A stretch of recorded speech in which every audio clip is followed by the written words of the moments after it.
suddenly, from out of another portal, steps our hero, a third Sidisi, from yet another alternate timeline, setting up perfectly for Cons of Tarkir 3. And send. Alright. Oh, hey Lily, what's up? Hi, not much is up, I guess. I'm just reading through your Tarkir notes for your new ideas. It's not exactly what I expected, I'm gonna say. Well, yeah, go ahead. What's wrong with it? Well, for one thing, you've Garak mentioned, 9 times? And you can't put in Garak just because you like Garak, so... Well, actually, he really makes a lot of sense story-wise there. You know, Garak's like a big hunter and stuff, and, you know, the team are kind of lacking something in the story, so I really thought that could give them a big emphasis. And, you know, we haven't had Garak interact with dragons before, and Garak and dragons are what's so cool, and I think together they'd just be even cooler, you know, so, like, what's the problem? What's the Megamorph mechanic? I'm a little confused why that one's in here. Oh, well, that's just like Megamorph, except it's more mega. So, you know, something more mega would happen in the actual case of the morph.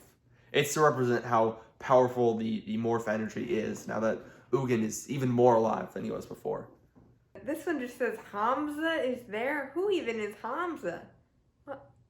Oh, well, of course Hamza is there. I mean, who can forget Hamza from Commander Legends? I think he's really going to be more of a central figure in this actual storyline and really represent the struggle between what it is to be a Loxodon and what it is to be an elephant. You know, the Abzan have elephants that they ride on, but also Hamza is a Loxodon, so like how that interacts I think will be interesting to explore thematically in the set's mechanics. Oh gosh, well, I guess I'll accept that explanation, but one thing you can't explain is the mice. I mean, they're everywhere. Higgles, king of mice? Why is he so prominent in this random set? Oh yeah, Higgles. Higgles, I think, plays an important story role. So you know how in my notes there, Zergo and Zergo 2 are both, you know, kind of leading a warpath across Tarkir. And I think Higgles is really needed to counteract that. And, you know, he's going to be the main force to stop them with his army of mice after he takes over the Jeskai and makes them a mice tribal theme. Well, I guess what I'm saying is you should make, like, a lot of edits on this one before you send it to Mr. Rosewater. I'm not sure he'll accept you on this one. Well, I mean, I already sent it off and... Well, oh, I'm getting a call right now, I guess. Oh, yeah, Mark Rosewater. Hey, Mark, how are you? Yeah, I'm on a first-name basis with you, yeah. You made lead designer, lead creative on Tarkir 2. You did it. I'm so excited to see. That's awesome. That's wonderful. Fantastic. Well, it's going to be awesome to work with you on this new set. I'm so excited. Yeah. Oh, yeah, of course, there's going to be a new Ugin card. Yeah, definitely. It'll be insanely broken. It'll ruin standard. All right. Yeah, I'll get out on the flight right now. Okay. Peace out. See you later.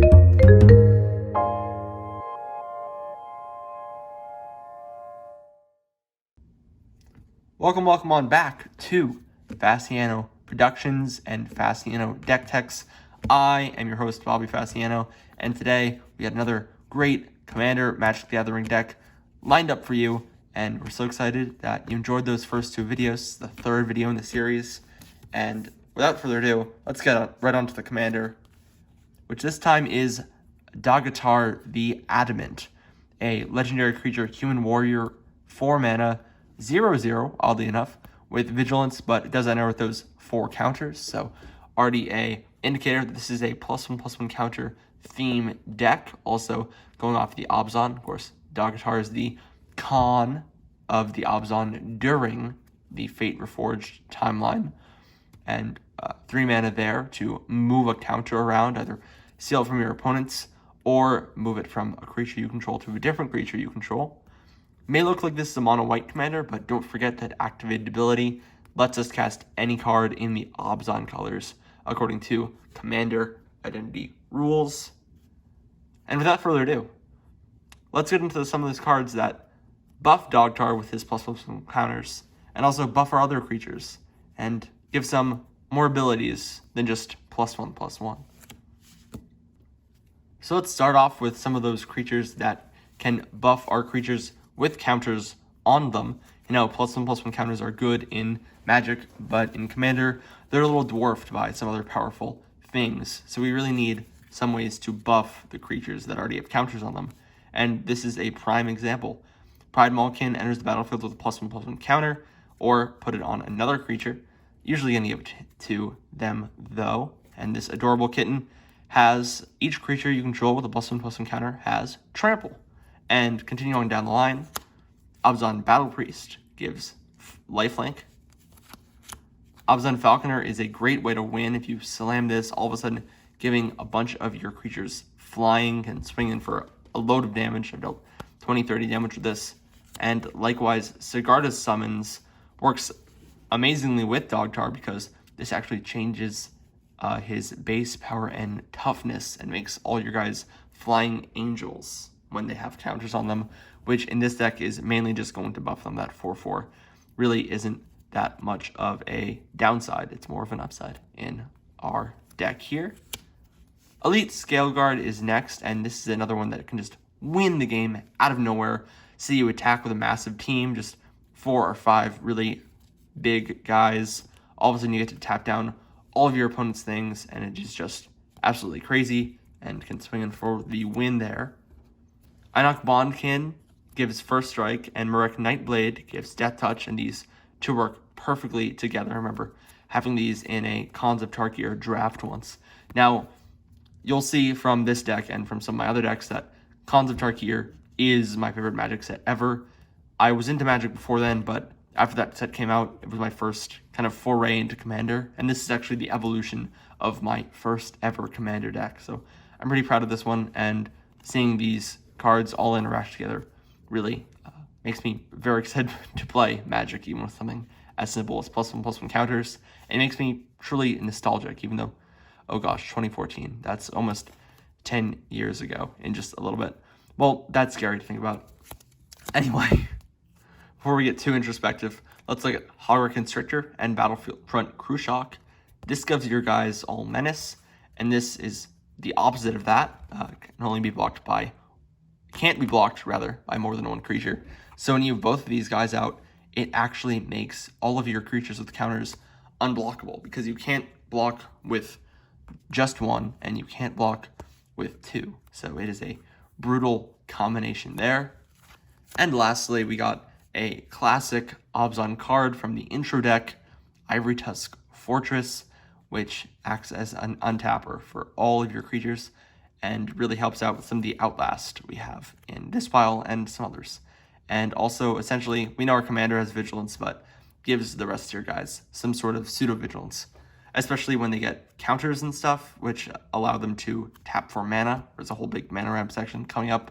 You'll see that this card can come in really handy. And a 5/7 for just 5 mana is pretty brutal for your opponents. But with that wonderful elephant out of the way, let's get into more of these cards and see how just we're going to get counters onto all of these guys. And here we go with some ways to put counters on our creatures here. I'm just going to shorten. Anytime I say counters, assume I'm saying +1/+1 counters. Of course, we could put eyeball or scream counters on our things, but not doing that here, unfortunately. But what we are doing is having a Good Fortune Unicorn. 3 mana 2/2. This enables some combos and some things. I think there might accidentally be a combo in here somewhere, but there's not really any persist things anymore. Took some of that out to kind of focus the deck. It's not really a combo deck, more of just a combat heavy deck. Kind of fits my meta. More low powerful stuff that you see. And it is a Unicorn 2/2, and whenever another creature enters the battlefield, put a counter on it. Thundering Mightmare has Soul Bond, one of the strange new in the Commander product, but not actually in the Commander product things they were doing for Innistrad and stuff like that. I honestly have no clue if they're doing any of that anymore. But what I do know is that this has an effect where when it's paired with another creature, whenever an opponent casts a spell, you get a counter on it. And this can just absolutely go crazy, especially if you have those Storm opponents who are killing you on turn 5 and whatever. Probably won't get Thundering Nightmare out by then, but, you know, you can dream. And we got Dramoka. Of course, this is a Abzan theme deck, and you gotta have the villains of the Abzan. And that, of course, is Dramoka herself, a fearsome dragons. Dragons are near and dear to my heart, of course. And whenever a dragon you control attacks, which there are a few in here, about 4, I believe, you bolster 2, and is a 5/5 flying. Flying is always important, and even if this is the only dragon you draw, it can really be a pretty brutal effect, getting 2 counters every time this thing attacks. And also, of course, in here for the flavor. Shalai Voice of Plenty is another legend, not from Tarkir, from Dominaria, of course, and gives you and planeswalkers and other creatures hexproof that you control, and also allows you to put counters. So this is kind of a way to protect your stuff, but also at the end of the game when you need a big mana stake to just pour everything into, you get counters on all of your guys and can really go crazy after that. For Alls, you'll see we have a lot of legends in here. I'm partial to Magic Story and such, and this is, as you can see, a pretty busted up, beat up card there. See some damage on the edges. And this is one of my first Magic cards ever. I got at a little shop in Cape Cod in downtown Provincetown. I could not say the name of the shop now. I was on vacation years ago. But I would play this on the floor of that little house we got in Cape Cod for that week. And it got scuffed up from all the wood on that. And fittingly enough, this has Scavenge. And, trolls are scavengers. And this might be one of the cards that they would scavenge because it's pretty busted up. And Scavenge lets you profit off some of the creatures that have already died. And of course, a free sack outlet is helpful in any commander deck. Anafenza the Foremost is my pre-release promo and really had me fall in love with the Abzan. This was my first commander of this deck, but decided Daghatar was a little bit better and also doesn't instantly hit out graveyard decks, which is kind of a mean effect for just 3 mana, and not really what this deck is going for. But of course, I remember the 20th of September 2014 when me and my opponent, who both ran Abzan, were each at 50 life when we ran to time and tied, and it was absolutely wonderful. And call back to that, and just putting 1 counter on a tapped creature when this attacks is pretty helpful. Anafenza Kintree Spirit is alternate timeline Anafenza and bolsters 1 whenever a non-token creature enters the battlefield. Incremental Growth, got the Abzan art there. Of course, the Lorne art is quite memorable, but not what we're going for here in this theme. But this just gets 6 counters instantly, can be pretty mean effect and a pretty brutal swing against your opponents. Fight Rigging is a new card from New Capenna. Has Hideaway 5 and gets you a counter every turn, and if you control a creature with power 7 or greater, which oftentimes the turn you play this you will, you get to play that exiled card without paying its mana cost. So this is a little bit of a card cheating card. Most of our cards cost more than 3, and we can pick a really good one that we can use for any scenario, getting to look at our top 5. So this is kind of a no-brainer for this deck. And of course, Boxing Rhinos. What more can you ask? Well, you can ask for a Citadel Siege, which is one of my personal favorite cards. I remember having a standard deck or kitchen table magic deck where I had 2 or 3 of these and just getting so many counters every turn. It's pretty brutal. You're usually going to pick cons, but in a pinch, when something is bearing down at you, you will pick dragons, or at least threaten to pick dragons, and use that as a political advantage against your opponents. Evolution Sage. Now, here we have a set of cards that kind of if you already have counters on a creature from any of these cards or from any of their own effects, you can buff them up. This one, Landfall Proliferate, is absolutely crazy. This card I opened up in a pack and went crazy after that without a reprint in a while. I believe it was reprinted in one of the Zendikar Commander products or something. But continuing on, we got Conclave Mentor and Winding Constrictor. Essentially in this deck, doing the same thing, buffing the counters by 1.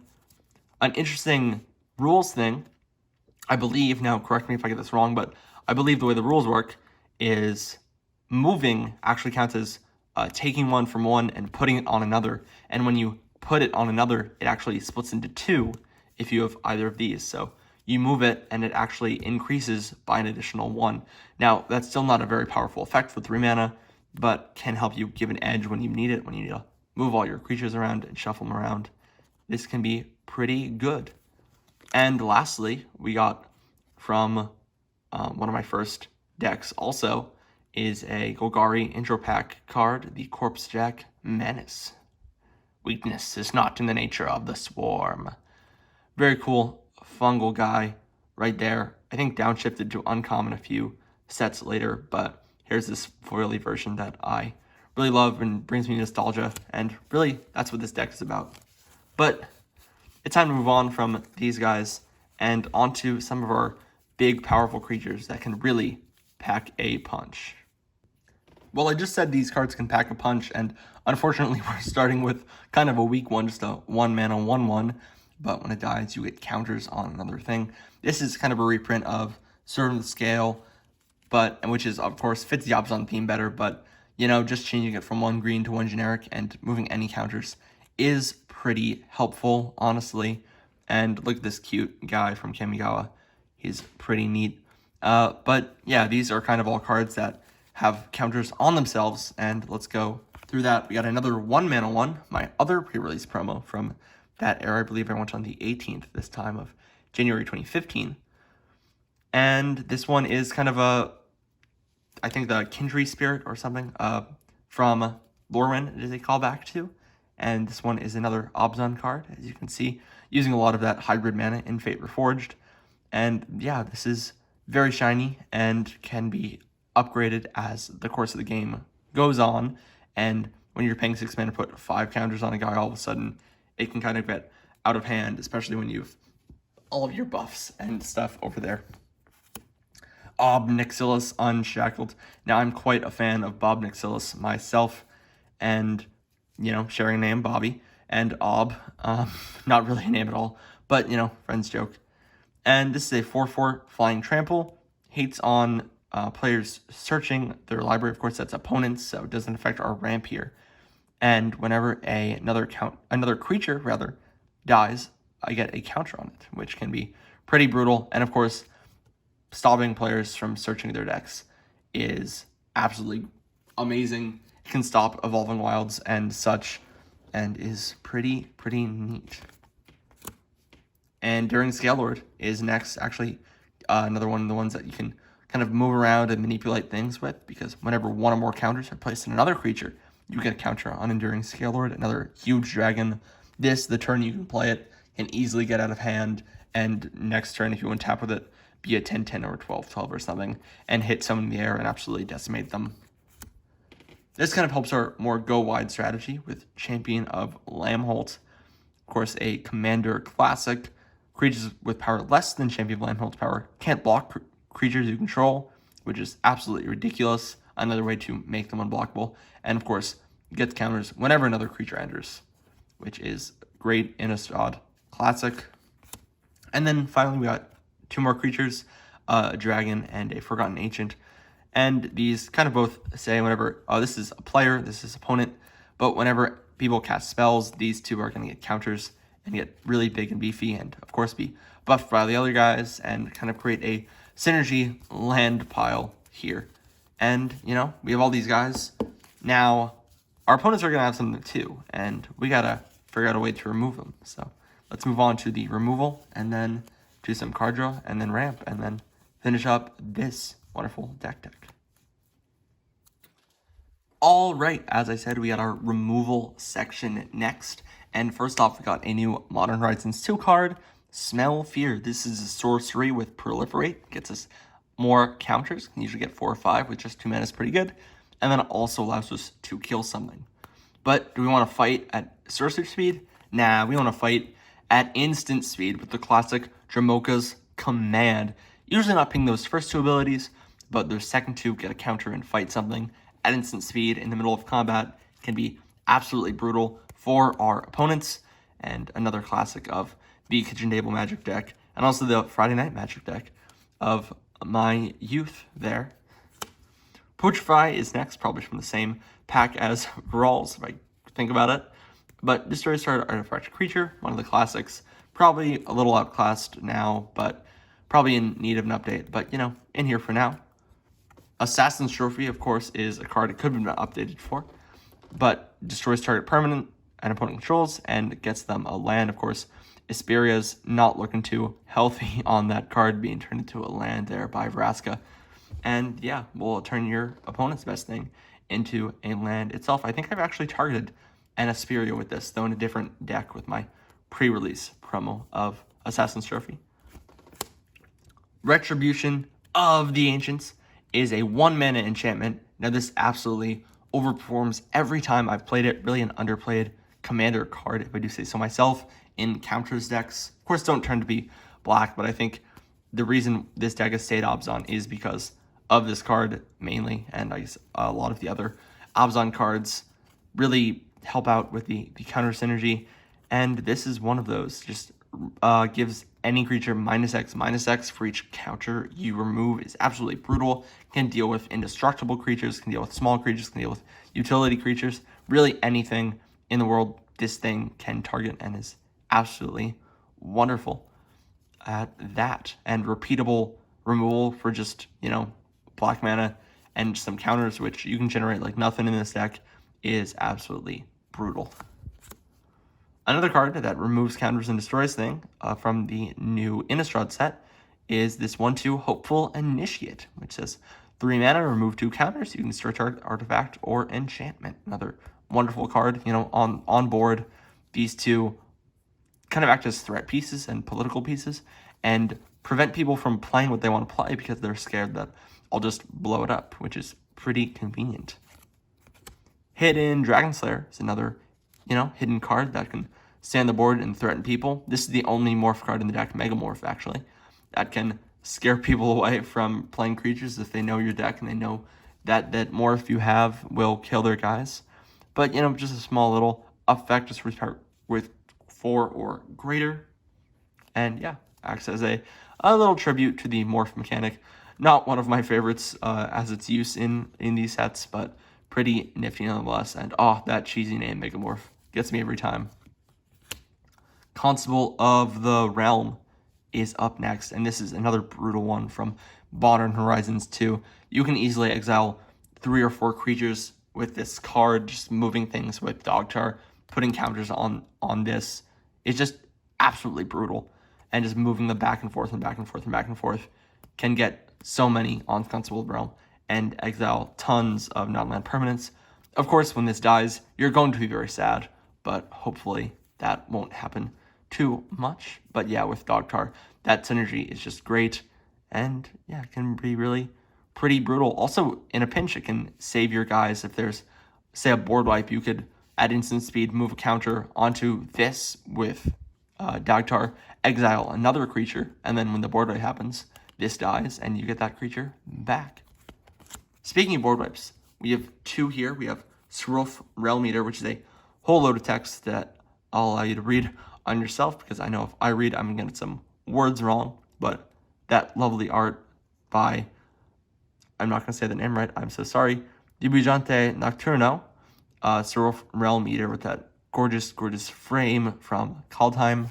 And then, of course, in an Abzan theme deck, you gotta have Crux of Fate. I already said there's a few dragons in here, but mainly this is just a board wipe in here for flavor and such, and can be absolutely brutal to one of these 2 sides in this battle for fate against Ugin and Nicol Bolas.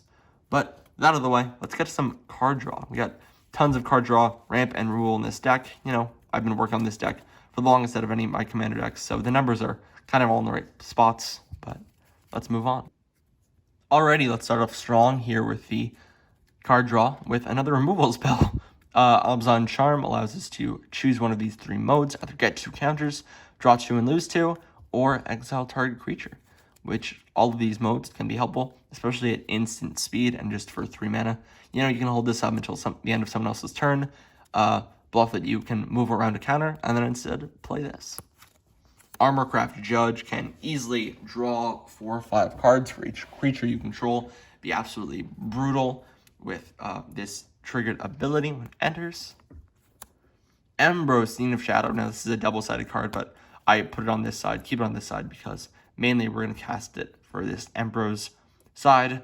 Puts counter on something and then does 2 damage to it. Not really that bad. Can kind of act as a removal spell. Interesting enough, and especially if you have a counter on this with Marek Nightblade. Connects the neat combo in the deck, pinging down things. But the main thing is, whenever a creature you control the counter on it dies, you draw a card, which can be nice board wipe protection from kind of helps you rebound and also just helps you rebound from removal and stuff. And of course, if you have small things, can work with that first ability, but not really going to come in too handy there. Etched Oracle and Mindless Automaton help you draw cards with your counters on them, both 4 mana, 0/0s with a number of counters. Usually going to be a 3/3, usually going to be, of course, a 2/2, and have ways to put counters, or this one has ways to put counters on it, but what we're really mainly trying to do is move around counters from other things, place them on here, and drawing a ton of cards. Etched Oracle can draw 3, which is absolutely crazy. Speaking of drawing 3, Painful Truths in here is mainly going to draw 3, lose 3. Great card from, not the greatest set in the world, Battle for Zendikar. Inspiring Call, though, oh man, this is another card that's going to draw a ton, but also offer you protection in the form of that Indestructible. And this leads us into my secret section of the deck tech. We're going to talk about a little bit more protection for Daghatar and for the team. Of course, in a creature strategy, you want to protect your creatures, give them Indestructible, or give them Indestructible. I said or, and like I was going to say something else. But of course, this just is one of the new cards from the new Innistrad set last year, and puts a counter on something, or doesn't put a counter, sorry. Target creature with a counter gets lifelink and Indestructible until end of turn. Basri's Lieutenant, whenever a creature with a counter on it dies, you get a 2/2 white knight sitting over there all nice and pretty. And of course, Basri is the wonderful Kami from Amonkhet, White Planeswalker, who's a very interesting backstory that we haven't seen since. Wizards, print more Basri things. Go. Do it, Mark Rosewater. I believe in you. I believe in Mark Rosewater. Anyway, before I get too crazy, here's Dragonlord Jamoka. Of course, another element of the theme deck, an Elder Dragon here. Can't be countered, flying lifelink, and of course, opponents can't cast spells during your turn. Allows you to have total control of your turn, and also got a big 5/7 Elder Dragon out of the mix to, help stop those crazy control players from going off. Lovely card, and she's just absolutely badass in that art there. So yeah, that's our, kind of card draw and also protection from removal package there. Now, we have so many cards to play. Let's get onto the ramp so we can actually play them. All right, we got 3 quick sections to get through here. Here's some ramp, and oh boy, do we have a ton of it to cast all these spells. Got the classic Soul Ring, help us get Daghatar out on turn 2 is something you can't usually say in a 3-color deck. Orochi, Merge Keeper, and Incubation Druid both tap for more mana if they have counters placed on them. Pretty wonderful, especially that Incubation Druid kind of acting as almost a way to get a Lotus Field on the board. Jugen Defends the Temple is a new one from Kamigawa that gets a little Llanowar Elves when you play it, puts counters on things, and then turns into another dragon. Said we have so many dragons in this deck. Not so many, but enough. And that gets +5/+5 if you have so many modified creatures, which will usually happen, and also allows you to put counters on creatures. So a pretty good enchantment creature, Dragon Spirit there, and reference to Jugen from the old Kamigawa set there as I put this back into the card sleeve. Lovely, lovely, lovely. Song of Release is another saga, which gets all our guys getting tapped to add 1 mana of any color, and can really helpful in the early game and put counters and give things keyword abilities until end of turn there. Rishkar and Yang Engu. I have the alternate art card of this one from War of the Spark, that promo they did, which, second ability puts a counter, and first ability lets creatures with counters tap to add any mana of any color, and this just taps to add green for all of your guys. Of course, people like looking that one up, doubting me, but of course, you gotta know Yang Engu, and of course that lovely Moo on there. Ordeal of Nylea is a underrated, I think, classic from the first Theros set. I think the best of the Ordeals. I think it's kind of a discounted, not rampant growth, but the explosive vegetation For just 2 mana, if you can get it in an attack. Of course, Daghatar already has 4 counters on it. So if you play this, then attack with Daghatar, you can get 2 lands. Pretty lovely. Another repeatable way to get lands is Fertilid, a Commander Classic. Vastwood Surge is from one of the new Zendikar sets. And if you have 8 mana, which you often will, you get 2 counters as well as 2 lands on all of your guys. Pretty brutal and a nice way to sometimes finish the game with a ramp spell, which is usually not what you see. And now here's a big one from the new Kamigawa set. Has creatures you control have trample, reach, 3/3, but of course it's in here because whenever you do combat damage with modified creatures, you get lands, which is absolutely ridiculous for 3 mana. Probably broken. I have opinions on this card, but as long as it's still here, I'm going to play it in this deck. And finally, another crazy card is, as you heard in the intro, Hamza is here. And Hamza, of course, main character of the next Tarkir story, if I have my way. But, benefits your guys and makes them cost almost nothing, which is pretty crazy. You can usually get this out for 2 mana and then play out the cards in your hand, and Daghatar will usually cost next to nothing there. Of course, we can have so much mana because we have that mana sink on our commander, and it's really going to be so helpful. But let's quickly go through the lands and then get into why I love this deck so much. Alright, let's quickly get the lands out of the way. Command Tower, Sensib Citadel, Exotic Orchard. We got 2 of the lands from the Innistrad deck, or set that I was lucky enough to open up. The Clipgate and Shattered Sanctum. Need the Selesnya one to complete the trio, though. Waiting for it to come out of standard. Scoured Barrens, Wellspring Sands, Jungle Hollow, for that, Tarkir reference there. Then Guild Gates that should probably not be in the deck anymore. Terramorphic Expanse and Evolving Wilds come there. Llanowar Reborn is actually a land that has counters on it. It's from Dual Decks Heroes and Monsters, originally printed, I believe, in one of the Future Sight sets. Then we got 6 Swamps, of course. Sam Burley from Khans of Tarkir, depicting the Abzan's home in that citadel there, with all those ziggurats and stuff. We got 7 Plains, and then we got 8 Forests. Have to have matching lands in a commander deck. It's kind of, you're legally obligated to, in my mind, by the rules of Commander. But with all that out of the way, let's do a quick wrap up and get into why I really like this first Commander deck that I built. Now, I think you've talked to a lot of people who have played Commander, and they don't have their first Commander deck ever still built.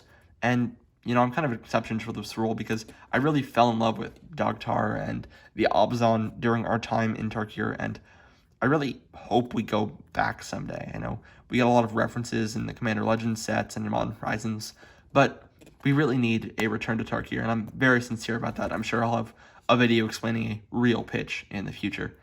But, that's one of the main reasons this deck is still around, and that's nostalgia. We have cards that we love in Magic, and Daghatar and all these cards really are cards that I love. The simplicity of a +1/+1 counter, the innovation of that to the game is absolutely wonderful, and there's so much you can do with that simple counter, and just a simple die marking card really brings me back to, playing with my family, playing with my dad and sister, playing this wonderful game that we all play together. And yeah, this deck is fueled by nostalgia, and it's fueled by love of the story of Magic and all that. So, that's really why I like to play, a relatively simple deck, but also a relatively fun deck and a relatively powerful deck with all those counters coming out of Daghatar and coming out of those lovely dragons who are about to take over his timeline. But with that all out of the way, thank you for watching this whole video. I know it's long. I know I ramble a lot, but I hope you like what I have to say. And if you do, be sure to like, comment, subscribe down below. I just flipped over that dice there. Cool. And go check out the other videos in the playlist. There are 2 already there. And I'm sure by the time you're watching this, there'll be a lot more going through my Commander decks and stuff. So thank you so much again. May the might of the Abzan be with you. And I hope you have a lot of +1/+1 counters placed on yourself sometime soon. Peace out, everybody.